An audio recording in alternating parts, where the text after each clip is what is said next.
Hello guys, welcome back to the channel and welcome back to Elite Wrestling. तो guys आज इस video के अंदर हम बात करने वाले हैं हाल ही में हुए डायनामाइट शो की, जिसके बारे में हमने बात नहीं की और मुझे लगता है कि आपको भी ये जानना चाहिए कि हाल फिलहाल में डायनामाइट शोज पर क्या चल रहा है। इसीलिए आज इस वीडियो के अंदर हम करने वाले हैं डायनामाइट शो का रिव्यू और हम जानेंगे कि हाल फिलहाल में डायनामाइट शोज पर क्या चल रहा है और AEW की स्टोरीज किस तरीके से प्रोग्रेस कर रही है। इसलिए ये सब बातें जानने के लिए ये वीडियो एकदम आखिर तक जरूर देखना और ऐसे ही AEW से रिलेटेड हर एक न्यूज, रूमर और अपडेट और AEW के हर एक शो का रिव्यू पाने के लिए हमारे चैनल को सब्सक्राइब करना मत भूलना। पर अब ज्यादा देर न लगाते हुए चलिए ये वीडियो शुरू करते हैं और करते हैं डायनामाइट शो का रिव्यू और जानते हैं कि AEW के शोज पर क्या क्या चल रहा है। तो गाइज इस वीडियो के अंदर हम 2 शोज पहले हुए डायनामाइट शो के बारे में बात करने वाले हैं, जहां पर इस शो की शुरुआत MJF versus Kyle Fletcher American championship के लिए एक एलिमिनेटर मैच से हुई थी। जहां पर इस मैच की शुरुआत में ही MJF माइक लेकर बात करते हुए कह रहे थे कि काइल फ्लेचर को इस मैच के अंदर एज अ रेसलर रेसल करना है और ना कि एज अ फ्रीक, और ये कहकर MJF ने मैच स्टार्ट कर दिया। और जैसे ही मैच शुरू हुआ वैसे हमें इन दोनों सुपरस्टार्स की तरफ से इस मैच के अंदर काफी जबरदस्त मूव्स देखने को मिले हैं। और गाइज ये मैच डायनामाइट शो के ओपनिंग के अंदर एक काफी शानदार मैच रहा है,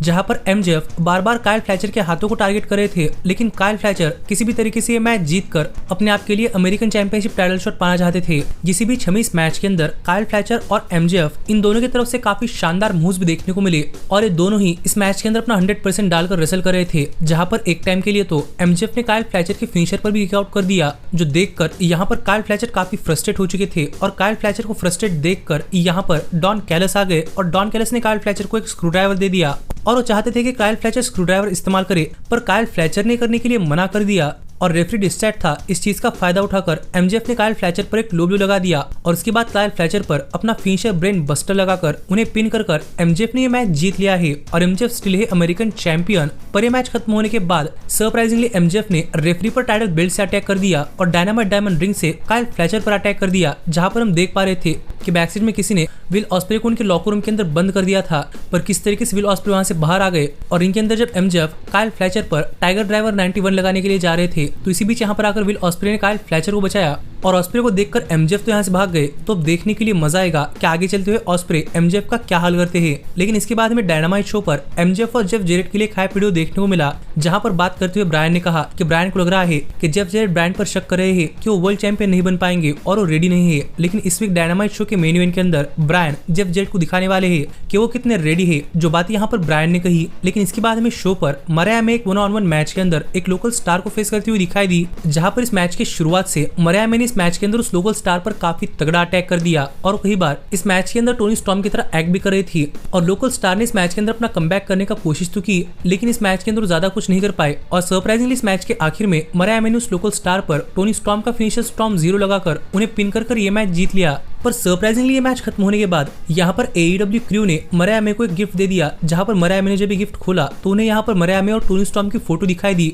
और उन्हें पता चला कि ये फोटो उन्हें टोनी स्टॉर्म ने भेजी है, जहाँ पर इस फोटो के पीछे लिखा था डाई मरिया डाई। और जैसे ही मरिया ने पढ़ा वैसे यहाँ पर पीछे से टोनी स्टॉर्म ने आकर मरिया मे पर अटैक करना स्टार्ट कर दिया और वो यहाँ पर एक शू लेकर मरिया मे के सिर के ऊपर पिंच करने वाली थी, पर रेफरीज ने आकर यहाँ पर टोनी स्टॉर्म को रोक लिया और यहाँ पर रेफरीज मरिया मे और टोनी स्टॉर्म दोनों को ही अलग करने में लगे हुए थे, जहाँ पर फिर एक बार इन दोनों के बीच में काफी बड़ा ब्रॉल हुआ, पर रेफरीज इनको सेपरेट कर पाए, जो देखकर तो लग रहा है कि अब राइवलरी काफी पर्सनल हो चुकी है और देखने के लिए मजा आएगा कि ऑल इन पे-पर-व्यू के अंदर क्या होता है। लेकिन इसके बाद हमें जंगल बॉय जैक पेरी के लिए एक हाइप वीडियो देखने को मिला, जहाँ पर जैक पेरी ने कहा कि वो अपने आप को TNT चैंपियन प्रूव करने के लिए हर एक चीज सैक्रिफाइस करने वाले हैं। जिसके बाद हमें डायरेक्टली डार्बी एलन का भी एक बैकस्टेज सेगमेंट देखने को मिला, जहां पर बात करते हुए डार्बी एलन ने कहा कि जंगल बॉय को सैक्रिफाइस करने की जरूरत नहीं है, क्योंकि डार्बी एलन जंगल बॉय से TNT चैंपियनशिप लेकर उनके कंधों से वो बोझ उठा लेंगे, जो बातें डार्बी एलन ने कही। लेकिन इसके बाद हमें शो पर कैट्सुरी शिबाटा एक 1-on-1 मैच के अंदर ब्रायन कीथ को फेस करते हुए दिखाई दिए, जहां पर ब्रायन कीथ इस मैच की शुरुआत से कैट्सुरी शिबाटा पर काफी तगड़ा अटैक कर वो काफी जल्दी ये मैच खत्म करना चाहते थे। लेकिन ब्रायन कीथ के किसी भी अटैक का हर बार की तरह ही कैट्सुरी शिबाटा पर कुछ असर नहीं हुआ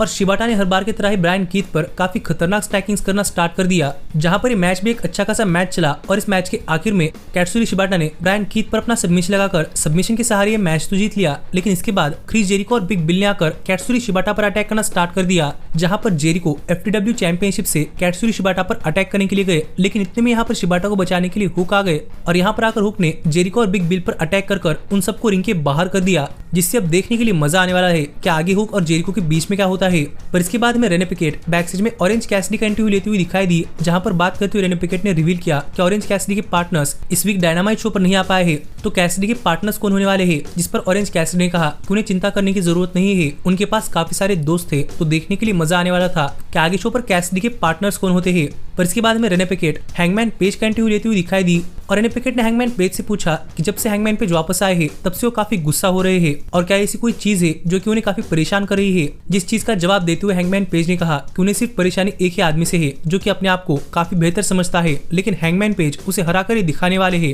कि वो भी एक आम इंसान ही है और जब तक हैंगमैन पेज उसे पूरी तरीके से डिस्ट्रॉय कर नहीं रख देते तब तक हैंगमैन पेज को चैन नहीं आएगा। जो बातें कहकर हैंगमैन पेज यहाँ चले गए और हम देख पा रहे थे कि यहाँ पर hangman page indirectly swerve Strickland के बारे में बात कर रहे थे। पर इसके बाद हमें स्वर्व और जिम रॉस का एक सिट डाउन इंटरव्यू देखने को मिला, जिस इंटरव्यू के अंदर स्वर्व ने काफी सारी बातें की और स्वर्व ने यहाँ पर बताया कि किस तरीके से लोग स्वर्व को हमेशा से अंडरमाइन करते थे, लेकिन स्वर्व ने बार बार अपने आप को प्रूव किया है और स्वर्व ने दिखा दिया है कि स्वर्व क्यों AEW के अंदर वर्ल्ड चैंपियन बनना डिजर्व करते हैं और इसके लिए स्वर्व हर एक पॉसिबल चीज करने वाले हैं और स्वर्व को किसी चीज से कोई रिमोर्स नहीं है। और जब स्वर्व फाइनली ब्रायन डेनिसन को ऑल इन पे-पर-व्यू के अंदर हरा देंगे तो स्वर्व भी अपने आप को ग्रेटेस्ट ऑफ ऑल टाइम के अंदर इंक्लूड कर लेंगे और ब्रायन की लेगेसी स्वर्व की होगी। जो बात यहाँ पर स्वर्व ने कही और यहाँ पर इंटरव्यू भी काफी शानदार रहा और देखने में तो स्वर्व काफी कॉन्फिडेंट दिखाई दे रहे हैं। लेकिन इसके बाद में डायनामाइट शो पर सरप्राइजिंगली ऑरेंज कैसिडी और FTR रूश मोर्टोस और रॉड्रिक स्ट्रॉन्ग को एक 6-मैन टैग टीम मैच के अंदर फेस करते हुए दिखाई दिए और गाइस सच में फिर एक बार ये मैच भी डायनामाइट शो पर एक काफी शानदार मैच रहा है और फिर एक बार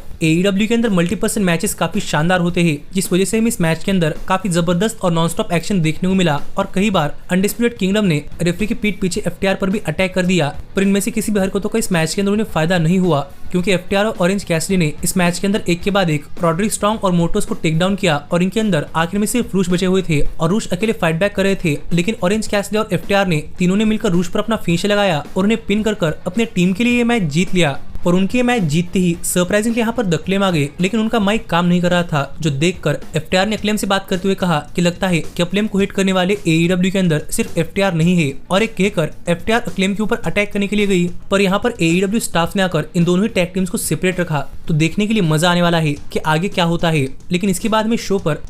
शो पर ट्रियोस चैंपियन यानी कि पेट्रियार्की एक बैकस्टेज सेगमेंट के अंदर बात करते हुए दिखाई दी और यहाँ पर बात करते हुए क्रिश्चियन केज ने कहा कि क्रिश्चियन केज ने देखा है कि हाउस ऑफ ब्लैक और बुलेट क्लब गोल्ड यहाँ पर पेट्रियार्की के ट्रियोस चैंपियनशिप के लिए आ रहे हैं और इन दोनों में से किसी एक के खिलाफ ही अपने टाइटल्स डिफेंड करेंगे और क्यों ना इन दोनों टीम्स के बीच में एक मैच हो जाए जहां पर क्रिश्चियन केज एक स्पेशल गेस्ट रेफरी रहेंगे। जो बातें क्रिश्चियन केज ने कही तो देखने के लिए मजा आने वाला था कि इस मैच का रिजल्ट क्या आता है। लेकिन इसके बाद में शो पर AEW के नए रेसलर यानी कि होलोग्राम का एक हाइप वीडियो देखने को मिला जो कोलिजन शो पर कमाल कर रहे हैं। लेकिन इसके बाद में शो पर कमेल एक 2-on-1 हैंडीकैप मैच के अंदर कुछ लोकल स्टार्स को फेस करती हुई दिखाई दी और जैसे ही मैच शुरू हुआ वैसे इस मैच के अंदर अकेले कमिल ने उन दोनों ही लोकल स्टार्स पर काफी तगड़ा अटैक कर उन पर अपना फिनिश लगाकर दोनों को एक साथ पिन कर ये मैच जीत लिया। और ये मैच खत्म होने के बाद यहाँ पर माइक लेकर बात करते हुए मर्सिडीज मोनी कह रही थी कि मर्सिडीज मोनी के पास कमिल है और डॉक्टर ब्रिट बेकर सस्पेंड है, इसलिए मर्सिडीज मोनी को डरने की कोई जरूरत नहीं है क्योंकि डॉक्टर ब्रिट बेकर अपने आप को AEW की फर्स्ट साइनिंग तो कह सकती है, ना कि AEW की बेस्ट साइनिंग। जो बातें मर्सिडीज मोनी कर ही रही थी कितने में यहाँ पर टोनी शिवानी ने माइक लेकर मर्सिडीज मोनी से कहा कि डॉक्टर ब्रिट बेकर का सस्पेंशन लिफ्ट कर दिया गया है और डॉक्टर ब्रिट बेकर यहाँ पर सैटेलाइट के जरिए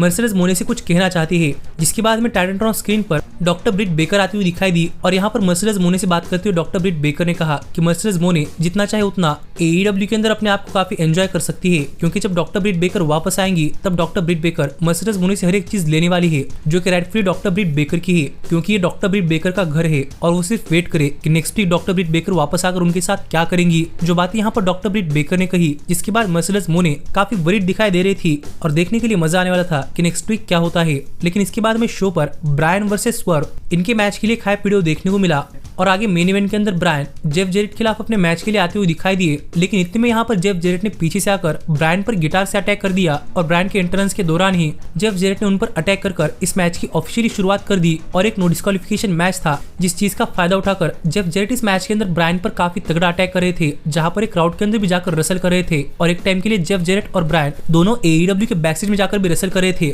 और अपने हाथ में जो चीज आती उस चीज से एक दूसरे पर अटैक कर रहे थे, जिस वजह से मैच देखने के लिए काफी मजा भी आ रहा था और बैकस्टेज से स्वर्व भी इस मैच पर अपनी नजर बनाए रखे थे और यहाँ पर ब्रायन ने इस मैच के अंदर काफी मार भी खाया, लेकिन आखिरकार जेफ जेरेट पर अपने अच्छे खासे मूव्स भी लगाए। और मैं इस मैच के अंदर जेफ जेरेट को रसल करता हुआ देख काफी इंप्रेस हूँ, क्योंकि उन्होंने इस मैच के अंदर एक भी स्पॉट मिस नहीं किया। पर आखिरकार ब्रायन ने इस मैच के अंदर स्टील चेयर लेकर जेफ जेरेट पर अपना फिनिशर पुसाई को नी लगा दिया और उन्हें पिन कर ब्रायन ने यह मैच जीत लिया है। और ये मैच खत्म होने के बाद यहाँ पर रिकी स्टीमबोट ने आकर जेफ जेरेट और ब्रायन दोनों को स्पोर्ट्समैनशिप दिखाई और इन दोनों ने एक दूसरे को गले लगा लिया। लेकिन इतने में यहाँ पर स्वर्व आ गए और ब्रायन से बात करते हुए स्वर्व ने कहा कि ब्रायन का मैच देखने के बाद स्वर्व को लगता है कि ब्रायन अपने बेस्ट रन पर नहीं है, क्योंकि ब्रायन को देखकर ऐसा लग रहा है कि ब्रायन की बॉडी इस मैच से काफी टायर्ड हो चुकी है। लेकिन स्वर्व अभी तो सिर्फ स्टार्ट हो रहे हैं और स्वर्व जब ऑल इन पे-पर-व्यू के अंदर ब्रायन को हरा देंगे तो ब्रायन की लेगेसी स्वर्व के पास आ जाएगी। पर स्वर्व को भी अपने आप को वार्म अप करना है, तो क्यों ना नेक्स्ट वीक स्वर्व व्हील रूटा का वो हाल कर दिखाए जो कि स्वर्व ब्रायन डेविसन का ऑल इन पे-पर-व्यू के अंदर करने वाले हैं। जो बातें स्वर्व ने कही और ब्रायन को एक तरीके से थ्रेट देकर स्वर्व ने यहाँ पर अपना टाइटल रेस किया और ऐसे ही डायनामाइट शो ऑफ एयर गया, जो शो मुझे तो काफी अच्छा लगा है, क्योंकि ब्रायन ने अब भी दिखा दिया है कि उनके अंदर अब भी काफी फाइट बाकी है। जिस पर आपका क्या कहना है आप मुझे कमेंट कर बताइए। पर ऐसे ही AEW से रिलेटेड हर एक न्यूज, रूमर और अपडेट और AEW के हर एक शो का रिव्यू पाने के लिए हमारे चैनल को सब्सक्राइब करना मत भूलना। लेकिन अब मैं मिलता हूँ आपसे अगली वीडियो के अंदर, पर तब तक stay healthy, stay happy and keep watching elite wrestling. Hey, did you like that video? Click the screen for more. And where do you think you're going? Check out our official merchandise page and to support the entire cast. And thanks so much for being the elite. The elite, the elite. What, Nick, you're not going to sing it all with me this time?